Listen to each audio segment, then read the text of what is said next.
sans remonter jusqu'à notre petite ancêtre Lucie, environ 3 millions d'années, ni même jusqu'à nos grands-pères de Lascaux, 15 000 ans, c'était hier, force m'est quand même de fixer la date approximative aux alentours de laquelle nos ancêtres acquirent enfin le noble titre d'agriculteurs. Ils étaient jusque-là, depuis des centaines de millénaires, des cueilleurs de baies, fruits et graines divers, des déterreurs de racines, des chasseurs, des pêcheurs et sans doute même pour certains et quand l'occasion s'en présentait, des anthropophages. Puis un jour, énorme progrès, alors qu'ils se révélaient déjà et depuis longtemps excellents peintres, quelques-uns d'entre eux, vers 7000 avant notre ère, sans doute dans un but de gardiennage et aussi pour rendre la chasse moins fatigante et plus fructueuse, domestiquèrent les premiers chiens, lesquels depuis lors rôdaient autour des campements. Mais des chiens sans moutons à surveiller, ça devient vite paresseux, dont nourris à perte, et en ces temps, les bouches inutiles étaient peu prisées. Il était donc logique d'entreprendre d'apprivoiser les moutons et de confier aux chiens le soin de les garder. Ce fut fait vers le 6e millénaire. Enfin, dans les siècles suivants, ce fut au tour des bovins, des chèvres et des porcs de tomber sous la coupe des hommes. Dans le même temps, donc vers moins 4000, quelques tribus venues du Moyen-Orient et installées dans ce que nous nommons l'Europe centrale, commençaient à faire pousser une variété de graminées que les botanistes appellent le triticum et nous, plus simplement, le blé. Mais encore fallait-il que se rencontrent ceux qui déjà avaient compris tout le bénéfice qu'ils pouvaient tirer du mystère et du miracle de la germination, et ceux qui, depuis des millénaires, couraient pour se nourrir.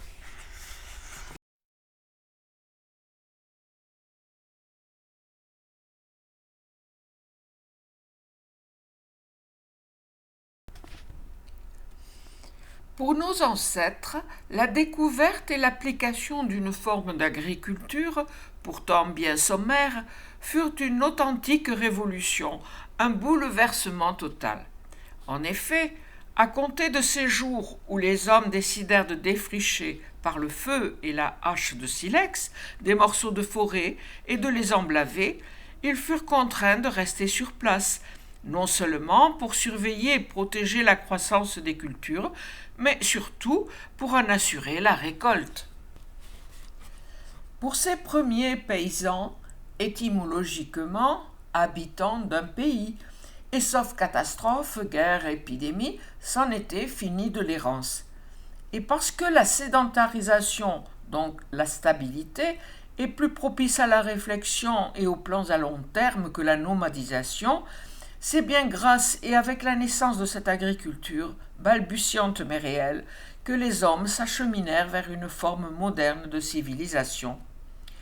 Avec les hameaux qui s'érigèrent et s'agrandirent au centre des terrains gagnés sur la forêt, se multiplièrent les artisans, les commerçants, les inventeurs aussi.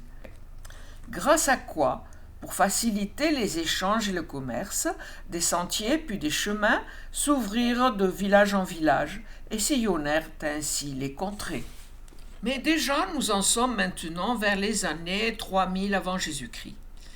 Les agriculteurs, peut-être fatigués de gratter la terre en vue des semailles, avec des andouillés de grands cerfs ou de simples bâtons à fouir dont ils durcissaient la pointe au feu, s'orientèrent vers une forme d'outil plus efficace, la houe. Grâce à elle, à sa forme, à son solide manche que terminait une sorte de lame en bois renforcé de silex, le labour devint un peu moins superficiel.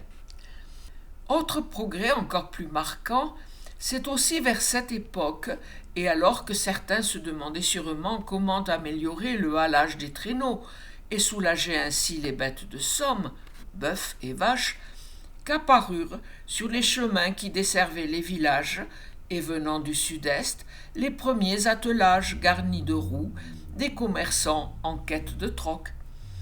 Car en ces temps, comme pour d'autres outils et d'autres cultures, nos lointains voisins de Mésopotamie et d'Égypte avaient de nombreux siècles d'avance sur les propres ancêtres de nos grands-parents gaulois. Tellement d'avance que c'est aussi à eux que nous devons l'arrivée sur notre sol d'un instrument qui, malgré sa simplicité, fit faire un grand bond à l'agriculture, l'arère. On peut dire, là encore, que cet outil, comme la roue, apporta une véritable révolution dans les façons culturales, dont dans l'extension des sols cultivés dans les rendements. Avec les bâtons à fouir et les houes, dont l'usage, malgré l'arère, perdura pendant des siècles, la terre était grattée en surface, puis ensemencée, mais elle n'était pas du tout retournée. Avec l'arère, et bien que cet outil nous apparaisse aujourd'hui on ne peut plus archaïque, la terre, sans être découpée et retournée, comme plus tard avec la bêche et surtout la charrue, était quand même mieux aérée, car ouverte grâce aux raies que traçait le sol. Raies qu'il importait bien entendu de multiplier, en quadrillant perpendiculairement le sol, parfois jusqu'à 4 fois de suite. L'instrument, tout en bois dans ses débuts, était constitué d'un timon sur lequel était fixé le cep, dans lequel s'encastrait le soc, organe fouisseur, de silex ou de bois durci au feu. L'engin tiré par un animal ou par des humains était maintenu dans le sol et en ligne à peu près droite, grâce à un ou deux mancherons reliés au timon, et sur lesquels le laboureur pesait de tout son poids. Plus tard, beaucoup plus tard, des inventeurs adaptèrent une paire de roues à l'avant de l'arère, rendant ainsi son emploi moins pénible et son travail un peu plus efficace. Mais pour ce faire encore, fallait-il que nos ancêtres entrent dans l'âge du métal. Ce fut fait grâce au cuivre environ 2000 ans avant notre ère. Je n'aurai pas l'outrecuidance d'insister sur le séisme que fut la naissance de la métallurgie, tout le monde en connaît les conséquences. En revanche, je ne crois pas inutile de signaler que, contrairement à ce que l'on pourrait penser, il fallut, après la découverte du métal et ses premières utilisations, encore presque 3000 ans, sinon plus dans certaines régions, pour que la quasi-totalité des instruments aratoires bénéficient du considérable progrès que représentèrent le cuivre, puis le bronze et enfin 1000 ans plus tard, le fer. En effet, le minerai était très onéreux. Aussi, mis à part quelques parures pour les belles et les chefs de ces temps, le métal était presque exclusivement réservé à la fabrication des armes, car il importait déjà de se défendre.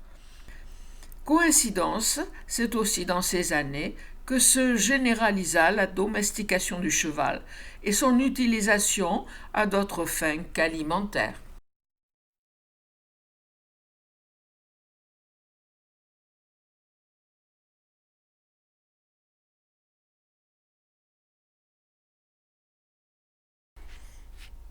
Vers 500 avant Jésus-Christ, déjà un peu à l'étroit en cette Europe centrale où ils vivaient, les Celtes, poussés par leurs envahisseurs voisins de l'Est et aussi sans doute par la faim, décidèrent d'aller voir à quoi ressemblaient les territoires où se couchait le soleil. On est en droit de penser, sans médire, que la façon dont ils prirent possession du pays ne se fit pas à l'amiable et que les nouvelles armes en fer celles-ci administrèrent la preuve de leur grande supériorité sur le bronze. Voici donc les Celtes dans la place. Comme ils étaient nombreux, de plus en plus nombreux même, car ils arrivaient par vagues successives, et que leurs réserves alimentaires qu'ils trouvaient dans chaque village conquis s'épuisaient vite, ils déposèrent l'épée et empoignèrent les mancherons de l'arère. C'était ce qu'ils avaient de mieux à faire, et ils le firent très bien.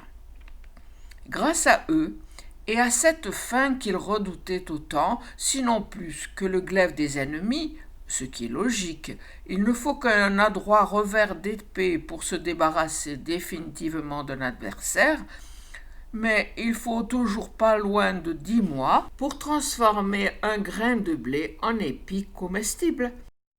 Lorsqu'il le décida, César, profitant de leur indiscipline naturelle et de leur division, en vint à bout en quelques campagnes. De plus, bien avant la naissance de tous les antagonismes de ces années de guerre, 58-59 avant Jésus-Christ, Rome, depuis longtemps, tenait une partie de la Gaule, la Provincia en l'occurrence, sous influence grecque depuis 5 siècles et romaine depuis plus d'1 siècle, pour un grenier à blé sur lequel on pouvait toujours compter. À blé, mais aussi à vin, car depuis déjà 5 siècles, la vigne apportée par les Grecs croissait sur les coteaux du Midi. Une vigne donnant un vin généreux et fort, qui, ne l'oublions pas, devait sans doute une partie de son bouquet aux tonneaux de châtaigniers dans lesquels il vieillissait et dont les Gaulois, qui ne buvaient pas que de l'hydromel et de la cervoise, étaient les inventeurs. Mais il est vrai, et Pline l'Ancien en témoigne, que ces prétendus barbares, au dire de ces prétentieux citoyens romains qui n'avaient que mépris pour les paysans, ces sauvages dons avaient également généralisé l'usage de la faux, des amendements marneux et surtout de la première moissonneuse. Il n'est donc pas interdit de penser, histoire de sourire un peu, que c'est par jalousie et subjugué par autant de connaissances et de savoir-faire que Jules César décida de nous apporter la civilisation et l'ordre romain. Ordre, oui, sans aucun doute, car même s'il se fit soit par la force, et l'heure n'était pas à la plaisanterie ni aux demi-mesures, soit par une incitation à la collaboration de la part des vaincus, le fait est que la paix dite romaine se concrétisa entre autres par l'application d'un système de mise en valeur des terres, donc des productions absolument indéniables. En effet, partant déjà du principe que la nature a horreur du vide, César décida que ce vide, les surfaces cultivables, deviendraient terres fertiles, d'abord pour sa plus grande gloire et accessoirement pour la richesse de Rome. Pour ce faire, et son petit-neveu Octave poursuivit sa tâche, il quadrilla le territoire par des voies de communication, par la rigoureuse découpe des terrains, et enfin par la création de toutes ces villae dont les traces se voient encore ici et là de nos jours. Il ne restait plus ensuite, histoire de bien surveiller tout le pays et d'annihiler toute tentative de rébellion, que de distribuer ses propriétés aux vétérans anciens légionnaires, mais aussi aux partisans de l'ordre romain. Beaucoup de nobles et propriétaires gaulois adhérèrent sans problème à cette politique. Désormais, l'affaire était jouée. Et elle le fut d'autant plus rapidement et irrémédiablement que toute la Gaule était administrativement très surveillée et régie par les mêmes lois qui existaient à Rome et qui avaient fait leurs preuves.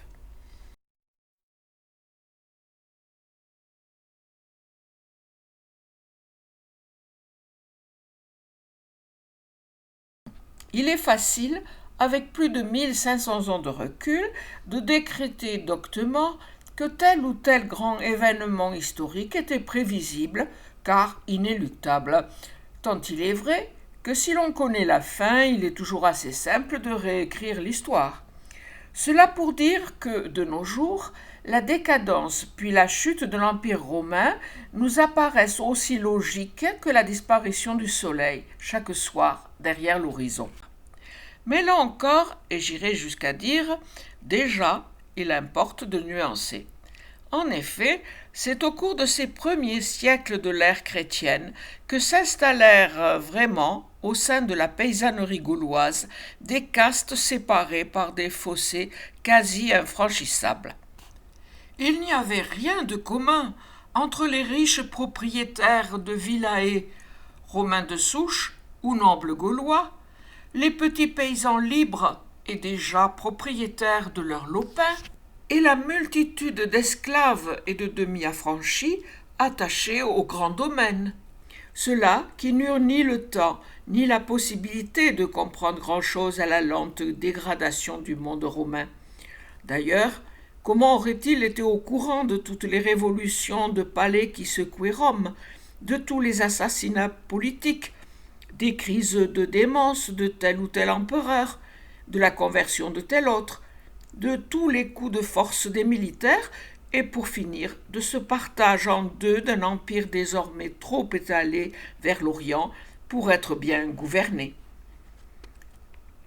Comment même aurait-il appris, sauf s'il vivait non loin des frontières qui nous séparaient des barbares, que ceux-ci rongeaient leurs freins, ce qui n'est pas incompatible avec l'affûtage des glaives, dans l'attente du moment propice qui leur permettrait de fondre sur ce si riche pays agricole qui s'appelait la Gaule.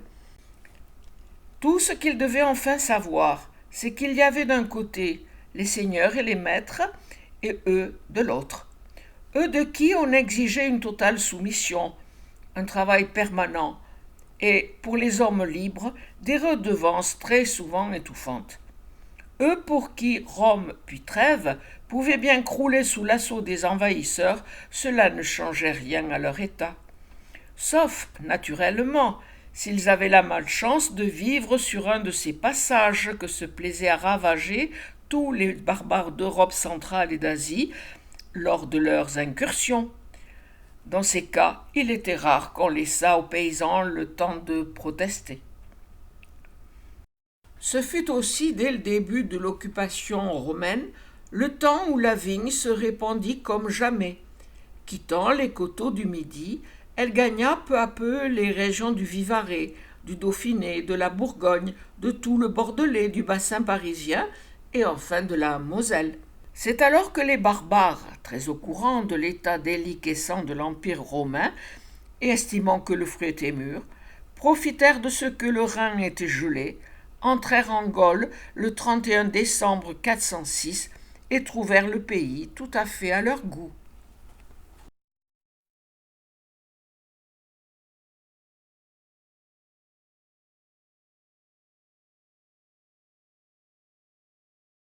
Si les grandes villas gallo-romaines changèrent de propriétaire et de taille au cours des ans, si l'Église, surtout à partir de 496, baptême de Clovis, premier roi barbare chrétien, se hissa à son tour au premier rang des possesseurs de terre, les modestes cultivateurs, libres ou semi-libres, et tous les autres, esclaves pour la plupart, ne virent certainement pas de grands changements dans leur existence. Aussi ne faut-il point s'étonner si l'essor de l'agriculture semble figé, comme tend à le prouver le peu d'évolution des outils, les façons culturales et des rendements. Presque partout, sauf dans les vastes domaines des riches commerçants et des nobles, l'arère sans avant-train, les houes et les bêches continuèrent à gratter un sol maigre que n'enrichissait pas le fumier, puisque les cheptels bovins et ovins étaient peu importants.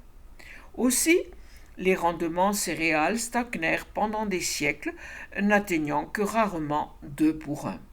Pourtant, sans qu'il y paraisse sur le mode de vie des paysans, c'est en ces temps qui virent l'instauration, après bien des soubresauts des royaumes mérovingiens, que s'installèrent et se développèrent ceux qui allaient devenir une formidable et très efficace puissance, les monastères.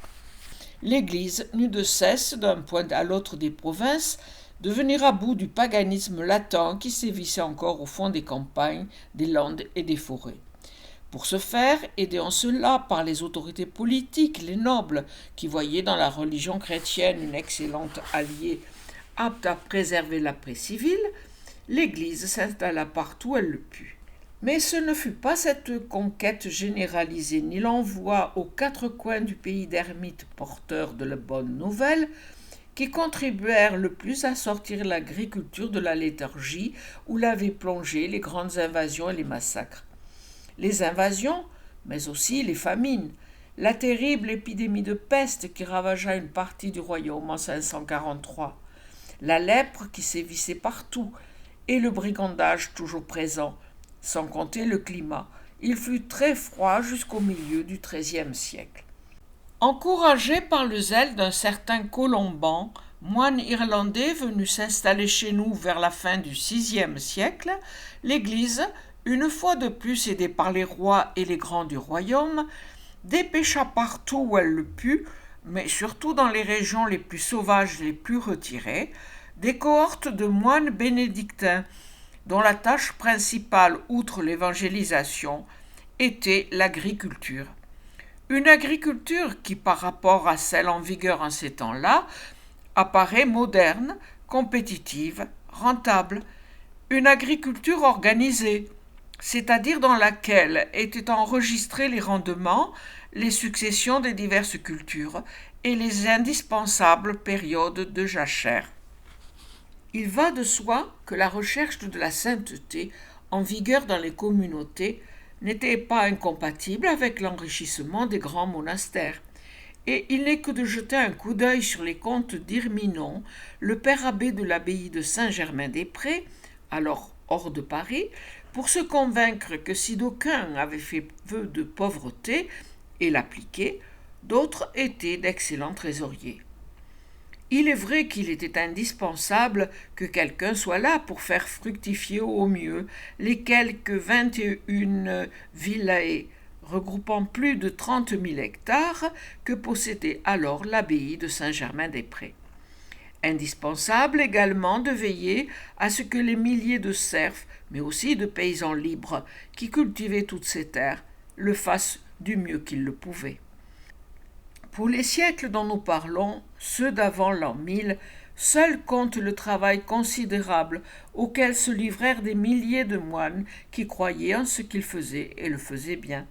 Grâce à eux, et aux exemples en matière de gestion du sol qu'ils donnèrent et firent appliquer à tous les serfs qui dépendaient d'eux, l'agriculture sortit de son immobilisme et le spectre de la famine recula pour un temps.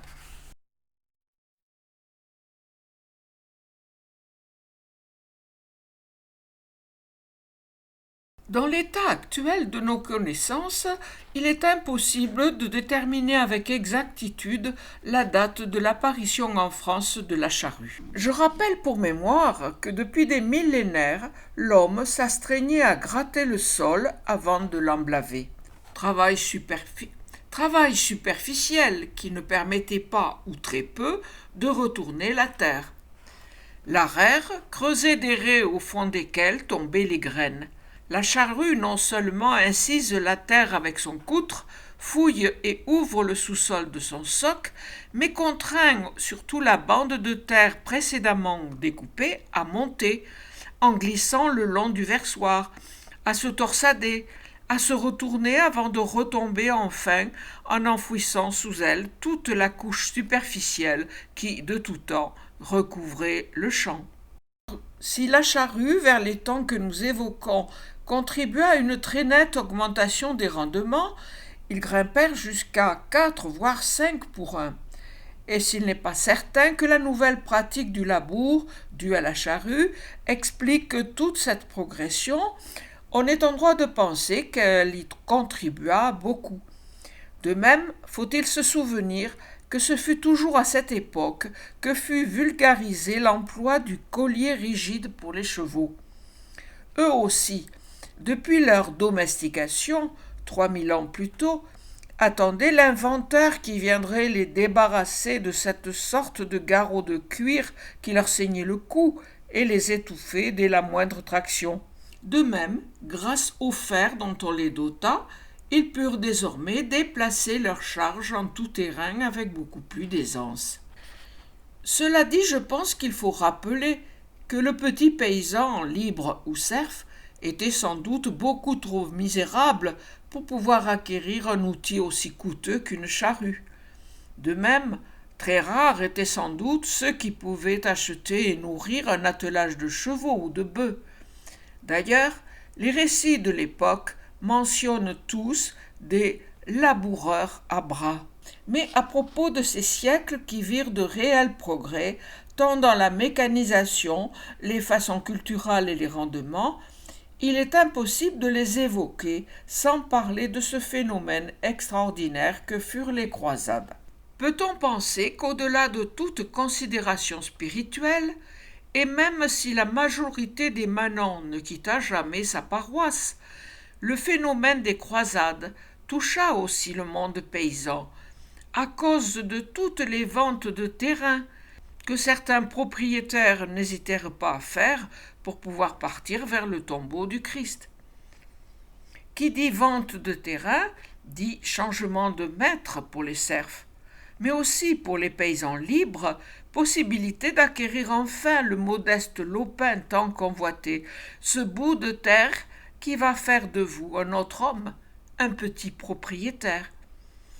Si l'on ajoute à cela que beaucoup de croisés découvrirent, en cours de route et au Moyen-Orient, des modes de culture très différents des nôtres, des plantes jusque-là inconnues, et qu'ils en tirèrent sûrement de précieux et très terre-à-terre enseignements, on est bien obligé de penser, si les départs en croisade exaltaient le spirituel, les retours rendaient au temporel la part qui lui était due.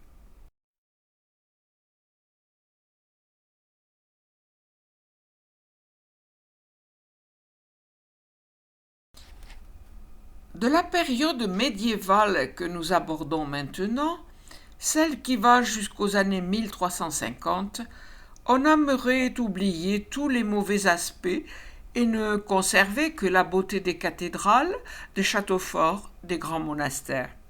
De même, se plairait-on à espérer que l'essor de l'agriculture continuât sur sa lancée du XIe siècle, éradiquant ainsi toute menace de famine. Mais ce serait trop simple.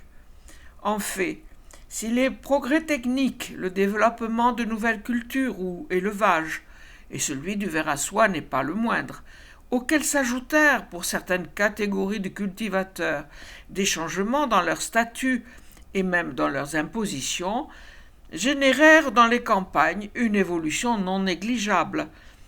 Les querelles politiques, les litiges de frontières, les guerres, les épidémies, les luttes d'influence et même pour les gens du Midi, la croisade contre les albigeois mirent très vite un frein à l'essor agricole.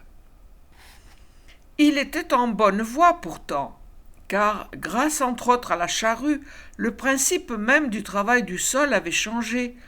Désormais, après un assolement devenu triennal, première année céréales d'hiver, deuxième année céréales de printemps, troisième année jachère, les champs reposés en fin d'assolement et en vue de nouvelles semailles avaient droit à plusieurs labours avant d'être emblavés.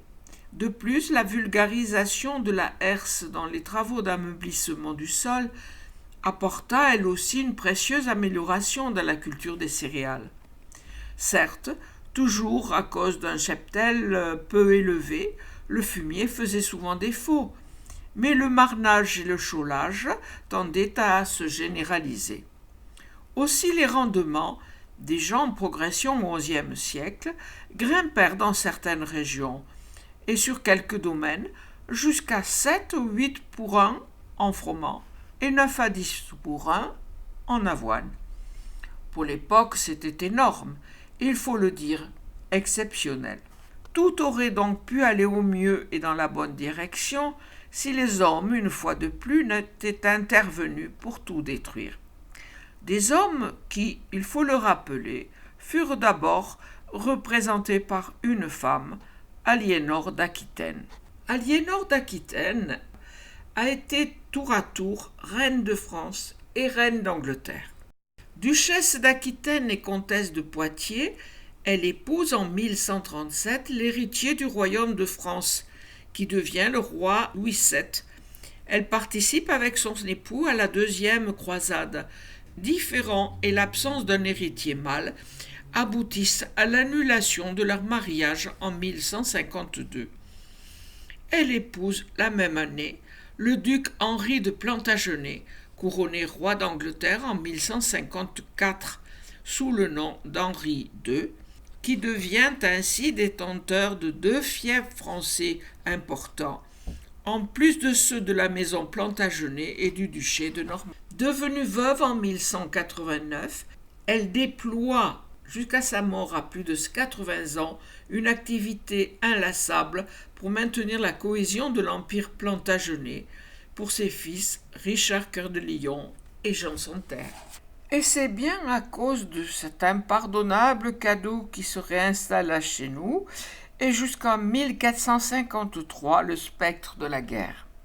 Guerre à épisodes, bien entendu, qui se déclenchait suivant l'humeur du souverain, pour 6 mois, pour 2 ans ou pour un siècle, mais qui toujours, et c'est cela qui nous intéresse, se déroulait dans les campagnes, donc au détriment des paysans. Car pour eux, qu'elles soient amis ou ennemis, les troupes ne sont jamais les bienvenues. Les soldats, quelle que soit leur bannière ou le nom de celui qui les commande, roi ou chef de bande, c'est toujours un ramassis de pillards, de voleurs, de soudards, de bons à rien. Les armées françaises ou anglaises, ce sont des cohortes d'affamés qui se servent au hasard de leur avance, dont les hommes égorgent les troupeaux, pillent les réserves, traquent les femmes, et quand une bataille est perdue, ce sont pour les vaincus de nouveaux impôts qu'il faut créer ou augmenter, gabelles, maltotes, fouages, drimes, pour engager, payer des troupes neuves qui demain viendront à leur tour saccager les campagnes. Enfin, si par malheur du côté de Poitiers un roi français Jean le Bon tombe aux mains des Anglais, c'est tout le royaume qui en paie les conséquences, en l'occurrence une rançon de 3 millions d'écus d'or. Mais bien avant d'en arriver à cette calamité, qui n'était qu'au début d'un siècle de misère, la campagne française, depuis la fin du XIIIe siècle, touchée par des conditions atmosphériques détestables, souffrait, année après année, d'un déficit céréalier qui devint vite catastrophique. À tel point que Philippe le Bel en vint à interdire toute exportation de céréales. Malgré cela, très vite, car les réserves d'alors étaient nulles, la famine, et avec elle son lot de misère et de mort, s'installa en France, et pour longtemps. Ce fut donc une France affaiblie par les guerres, la disette et la malnutrition que, arrivant d'Égypte et de Syrie, et ravageant d'abord la Sicile, la Toscane et la Provence, la peste noire s'installa dès 1348, parce que la médecine de l'époque était aussi désarmée devant ce fléau qu'elle l'était devant la lèpre ou toute autre maladie contagieuse. La peste sévit d'un bout à l'autre du pays pendant 4 ans. En croire les chroniqueurs de l'époque, certaines villes, mais aussi les bourgs et les villages, virent leur population diminuer des 3/4. Et si les proportions ne furent sans doute pas aussi énormes partout, mais 30% de décès est un chiffre retenu par beaucoup d'historiens. Il est quand même certain que la population rurale, de très loin la plus importante en ces temps, fut grièvement touchée et affaiblie. Aussi, faute de bras pour les travailler, beaucoup de terres retournèrent à la friche et aux broussailles, et la famine redevint habituelle, inexorable, mortelle, comme toujours.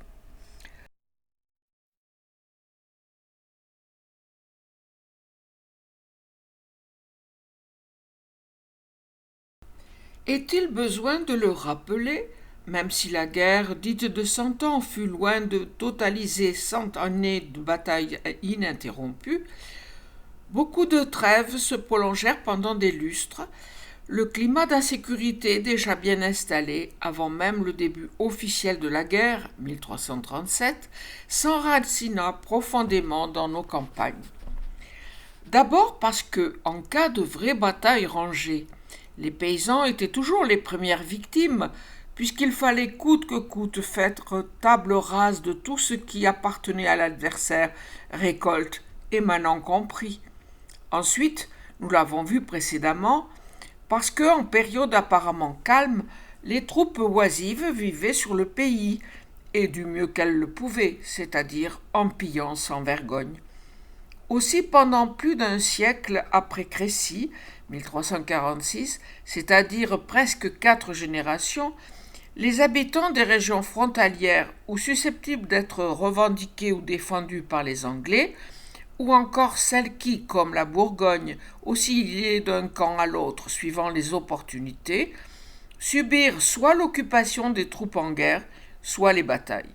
Ou encore, et c'était peut-être pis, le déferlement, voire l'installation à demeure de tous les ribauds en rupture de ban. Individus livrés à eux-mêmes, qui, suivant les années et les régions qu'ils dévastèrent, virent leurs bandes baptisées Grande Compagnie, routiers, tard venus ou écorchés. Ce n'est pas du tout pour le plaisir d'évoquer les exactions perpétrées par ces soudards que je reparle d'eux. C'est pour insister sur l'insécurité permanente qui planait sur nos campagnes. Insécurité génératrice d'une terreur qui devint tellement insupportable que les cultivateurs, abandonnant leurs champs, leurs masures et leurs villages, se regroupèrent au sein des villes, où, pensaient-ils, étant moins isolés, ils seraient moins vulnérables. Aussi, ne faut-il pas s'étonner, et c'est là que je voulais en venir, si à la fin de la guerre de Cent Ans, la population paysanne alors recensée en nombre de feux avait diminué de moitié. Avec une telle perte de main-d'œuvre, il était impossible aux rescapés, toujours accrochés à leurs terres, de se battre efficacement contre la friche, cette vieille ennemie des paysans. Ce furent donc d'immenses étendues de labour qui, à travers tout le pays, se recouvrirent petit à petit de broussailles, puis, selon un cycle classique, de taillis, et enfin de forêts. À tel point qu'un dicton populaire de cette époque assurait tout simplement « Les bois sont venus en France avec les Anglais ». Retour de la forêt donc, ou tout du moins de la friche un peu partout, ce qui, bien entendu, greva lourdement les récoltes. S'ensuivirent des famines qui, à leur tour, vinrent affaiblir encore un peu plus l'ensemble de la population. Puis vinrent les années où non seulement les journaliers se firent de plus en plus rares, mais où même les cultivateurs aptes à prendre une tenure en charge devinrent introuvables. Aussi, pour les gros propriétaires nobles, gens d'église et bourgeois aisés, se posa le problème de la main-d'œuvre. Sans elle, ils étaient ruinés. Et le problème fut d'autant plus sérieux que plus les régions étaient riches, plus elles étaient pillées, et plus l'exode paysan y avait été important. Parallèlement, dans les régions les plus pauvres de France, dont les moins convoitées, et par là même les moins ravagées, la population était souvent trop nombreuse à partager les faibles récoltes d'un sol ingrat. C'est ainsi qu'à partir des années 1450, et pendant environ 50 ans, commença un mouvement de migration qui vit les Bretons, les Périgourdins, les Limousins et Auvergnats quitter leurs hameaux et leurs paroisses et venir s'installer dans l'ensemble du bassin parisien, la Picardie, le Nord et même le Bordelais. Et les friches y reculèrent pour partout grâce à eux.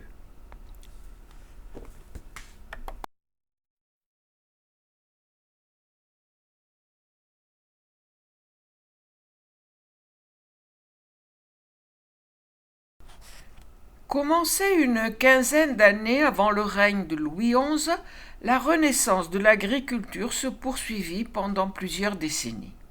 Grâce à quoi, les campagnes se repeuplant, les régions se remirent à vivre.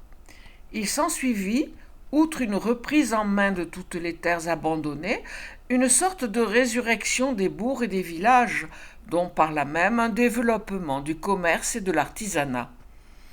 Artisanat qui, il est important de le noter, ne bénéficia pas uniquement à la seule catégorie sociale des marchands.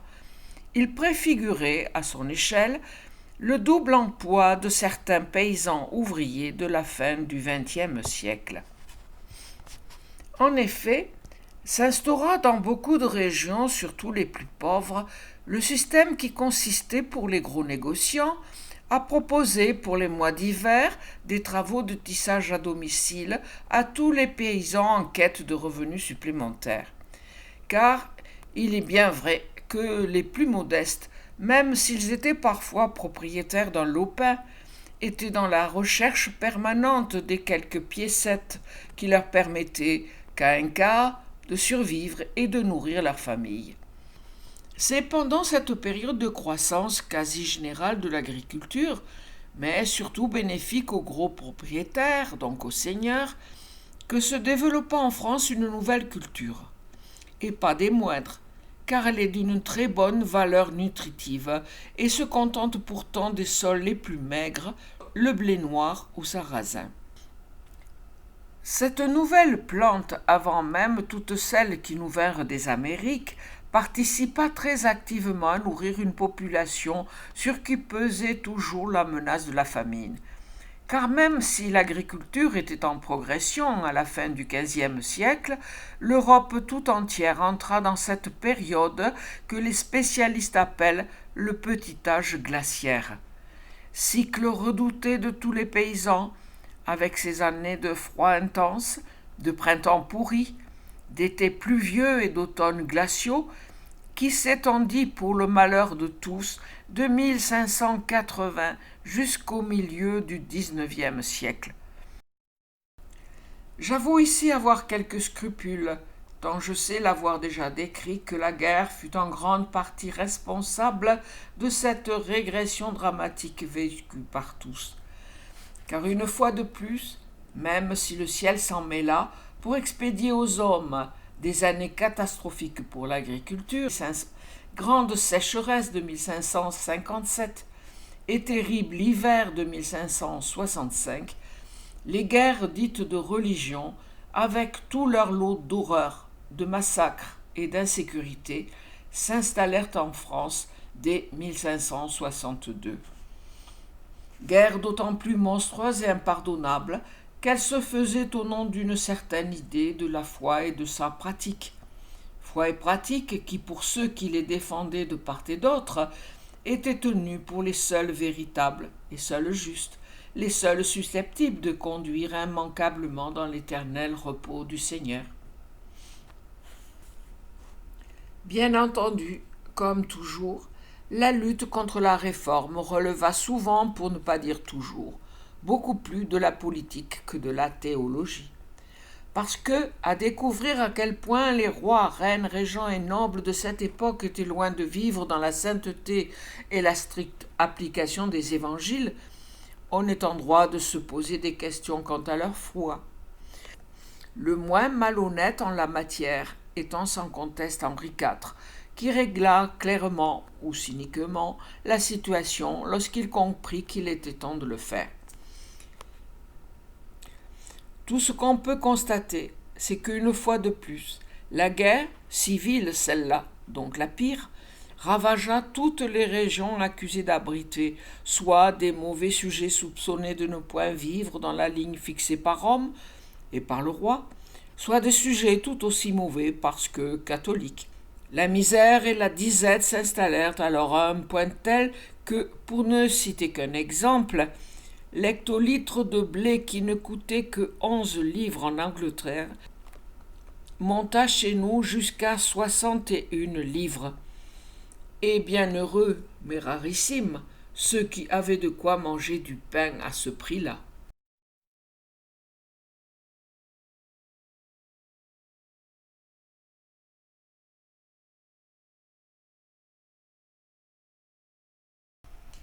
Il y a un peu plus de 2 siècles, c'est-à-dire à la veille de la Révolution, la France comptait environ 28 millions d'habitants, dont 22 millions de paysans. Et si leur situation par rapport aux propriétaires du sol, noblesse, clergé, gros bourgeois, avait beaucoup évolué comparée à celle des siècles précédents, il n'en reste pas moins que malgré leur nombre considérable, ils ne possédaient en propre que 50% de la surface cultivée. Si l'on ajoute à cela qu'au sein même de la paysannerie, s'étaient déjà établis des sortes de castes, une minorité de grosses exploitations, plus de 50 hectares, un pourcentage non négligeable de fermes moyennes et une écrasante majorité de petites ou toutes petites. On comprend sans peine que les plus nombreux des agriculteurs, même s'ils étaient propriétaires de leurs masures et de quelques champs, n'étaient jamais qu'à la tête d'un domaine dont la surface, suivant les régions, n'atteignait même pas 3 hectares. Ainsi, par exemple, 70% des fermes d'Auvergne ne dépassaient pas 1 hectare. En Limousin, 50% des propriétaires cultivaient moins de 2 hectares. Et même si dans d'autres régions de France, la surface des exploitations était un peu moins ridicule, la quasi-totalité des petits et même moyens cultivateurs était contrainte soit à travailler à la journée ou à la tâche chez les plus gros, paysans ou autres, soit à louer des terres vacantes. Comme le principe du métayage était alors le partage des revenus pour moitié avec le propriétaire, on se doute que tous ces laboureurs ne roulaient pas sur l'or, ce qui ne les empêchait pas d'être taillables et corvéables. Taillables, ils le restèrent jusqu'à ce que la Révolution abolisse cette forme d'imposition. Corvéables, ils ne le furent théoriquement plus, ou moins. Pour la corvée royale, grâce à Turgot, qui par une circulaire du 6 mai 1775 invita tous les intendants à suspendre les corvées en nature, invitation ratifiée en janvier 1776 par un des dits. Il est vrai que Turgot, à la suite de quelques décisions maladroites, avait beaucoup à se faire pardonner et devait surtout calmer les esprits qui s'échauffaient de plus en plus dans l'ensemble du royaume. Des émeutiers n'avaient-ils pas eu l'audace de venir jusque dans la cour de Versailles et, avant d'aller piller les boulangeries parisiennes, sommer Louis XVI, à un mois du sacre, de mettre de l'ordre dans le commerce des grains? Quant aux mises à sac des réserves de blé en province, elles se multipliaient de jour en jour. Cette mini-guerre, dite des farines, avait pour responsable une des lubies des physiocrates que Turgot avait cru bon de mettre en application, à savoir la pleine liberté dans le commerce du grain. Le résultat ne s'était pas fait attendre, car les marchands, pas fous, avaient aussitôt vidé leur stock pour aller vendre leur blé là où on leur payait le plus cher, dans les régions où on en manquait le plus. Aussi, en quelques mois, avec la faim et la pénurie de grains, étaient revenus les soulèvements populaires. Du côté des paysans, surtout des plus petits, ça n'allait guère mieux qu'en ville, puisque dès 1770, on note un accroissement de l'exode rural en direction des cités. Il suffit d'ailleurs de lire les historiens pour comprendre très vite que la marche vers la Révolution était inéluctable dès l'instant où se concrétisa, un peu partout dans les campagnes, cette espèce de prise de conscience qui fit découvrir au plus grand nombre à quel point le régime féodal, qui pesait toujours sur la majorité des paysans, était périmé, injuste. N'oublions pas que le servage existait toujours dans certaines régions et sous l'autorité de quelques seigneurs, car il n'est quand même pas fortuit que, dans les années précédant 1789, nombre de paysans aient, prudemment ou vraiment suivant les cas, réclamé la suppression des droits seigneuriaux, taille, champart, banalité, c'est-à-dire, je le rappelle, en ce qui concerne ce dernier droit, l'obligation pour un manant de se servir exclusivement, moyennant paiement, du moulin, du four, du pressoir seigneurial. Tous ces paysans n'en étaient pas encore à réclamer l'égalité pour tous devant l'impôt, mais ça n'allait pas tarder. D'ailleurs, comme toujours lorsqu'il s'agit de la terre et des agriculteurs, le ciel lui-même sembla se mettre de la partie pour accélérer le processus révolutionnaire. Déjà, depuis 1788, des émeutes grondaient dans le pays, un jour à Rennes, une autre fois à Pau ou à Grenoble, et toujours en arrière-plan flottait la peur de la disette.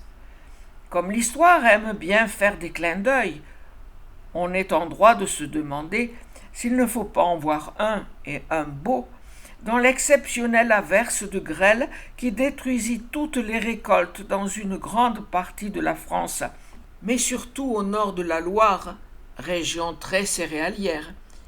Elle eut lieu le 13 juillet 1788 et ne fut sûrement pas étrangère à ce dramatique manque de pain qui, dans les mois suivants, généra un peu partout des émeutes de plus en plus difficiles à maîtriser. Puis vint enfin, toujours poussé par les émeutiers qui, dans toute la France, pillaient maintenant les greniers et les boulangeries et attaquaient les convois de grains, la convocation des États généraux au cours desquels même les paysans eurent le droit de présenter leur cahier de doléances, ce qu'ils firent. Je reste un brin perplexe quant à ce que dirent vraiment pour eux et à leur place les bourgeois ou les marchands qui furent chargés de transmettre leurs revendications. Mais comme la majorité des paysans ne savaient ni lire ni écrire, et que tous, suivant leur région, ne s'exprimaient que dans leur patois natal, il fallait bien que quelqu'un parle pour eux. Cela fut-il bien fait? Ça reste à débattre. Toujours est-il que ces délégués n'obtinrent rien et qu'il fallut attendre 2 mois la prise d'une Bastille quasiment vide, que suivit dans les campagnes le sanglant déferlement de la grande peur, pour que, enfin, dans la nuit du 4 août, disparaissent avec les privilèges les droits féodaux. Ils existaient depuis près de 8 siècles.